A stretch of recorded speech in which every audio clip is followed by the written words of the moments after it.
చెట్టి చిలకమ్మ అమ్మ కట్టిందా తోటకి లేవా పండు తెచ్చావా గుట్ట పెట్టావా గుట్టుకు మింగావా మంచి హుషారుగా వచ్చింది పిల్ల డాన్స్ వేసుకుంటా. ఏంటి మమ్మీ మీకు స్వీట్ ఇచ్చి రమ్మన్నారు. వామ్మో ఏంటి మీ అమ్మకి నా మీద ప్రేమ కలిగింది? అంటే స్వీట్ కింద పడ్డదా ఆంటీ, ఎంటికలు మట్టి గిట్టి అన్న ఆంటీని నిజాలట్ట చెప్పకూడదు చెట్టు తల్లి. వేస్ట్ చేయడం ఎందుకు అనేసి పక్కింటి ఆంటీకి ఇచ్చి రమ్మన్నారు. ఇంకేమన్నదే మీ అమ్మ? ఇంకేమంటదా ఆంటీ, అంకుల్ తిండి కూడా గాంటీనే తింటది అనుకుంటా, బర్రెలు ఎక్కువ ఉంటది అమ్మో ఏంది అంత మాట ఉంది అనేసి అన్న.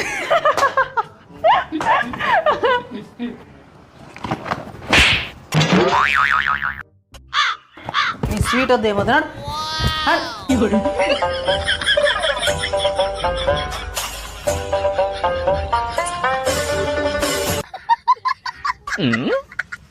పరుగు పరుగు